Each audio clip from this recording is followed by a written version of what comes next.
Hey everyone, so I might be getting a Mustang GTD. Now, if you're involved in the automotive or specifically the Mustang world, you know that Ford has been developing the Mustang GTD to take on some of the world's competition for a while now.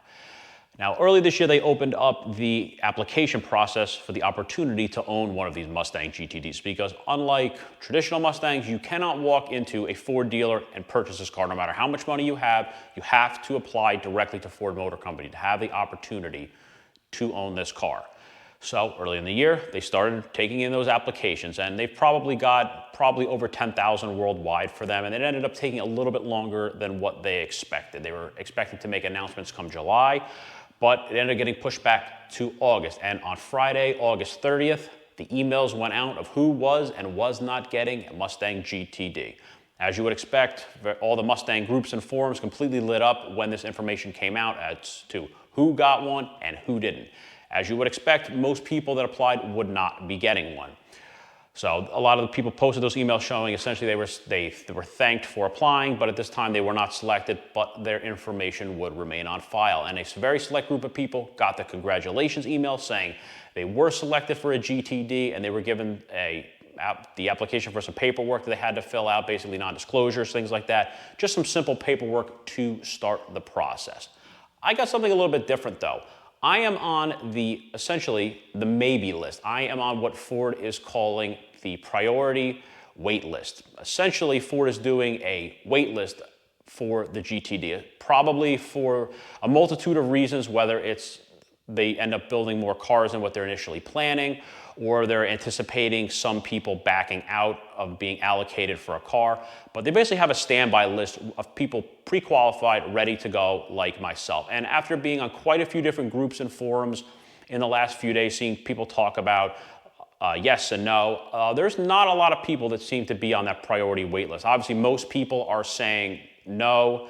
A handful of yeses, and I've only seen 2 other people say that they're on the priority wait list. So it's probably a relatively short list of people on that, essentially the maybe list. So I'm very curious of how Ford actually chose the people to get these cars. Because everyone was anticipating that, oh, it's going to be people with big social media presence. But that seems like that is not the case. I've talked to quite a few people that got them, and I would say the overwhelming majority of them are saying they have little to no social media presence. So I have talked to 1 or 2 well-known YouTubers that are getting the cars, and obviously I sort of expected them to get it, but they did not do the big social media presence like everyone was expecting. It seems like it's geared more, some social media people, but more towards people that either have some more significant car collections or people that also race, because I'm assuming they don't want this to turn into a garage queen the way like a lot of the Ford GTs did. They want people to actually drive these cars. So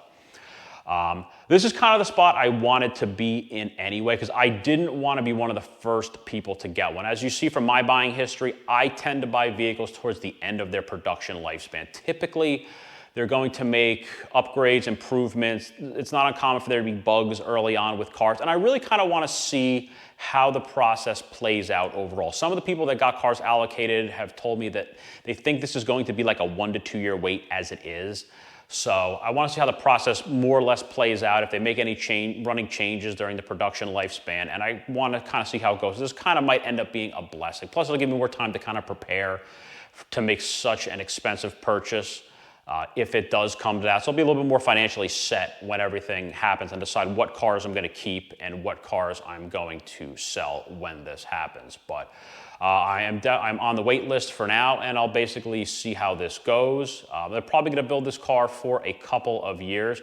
And also, I want to see what the final numbers on this car look like. I mean, it seems like the process is moving very quickly. People already had their paperwork that they had to start and had to send back to Ford, but we still have a big question mark of what's the total cost going to be for this car? What are the final numbers for everything from the power, the weight, what's the Nürburgring time going to be? We just don't know yet. So if I end up being approved for this car, by then those numbers should be out and everything should be clear to everybody. And I'll be able to make the decision from there and decide if I want to definitely go this route or not. But I'll definitely be able to make a more educated decision based on the total information being out and to the public. But I'm glad I'm on that wait list, so this gives me a little bit more time to see the total picture of the car and basically get ready to purchase something this expensive. So I hope that you enjoyed the video. Thanks for watching.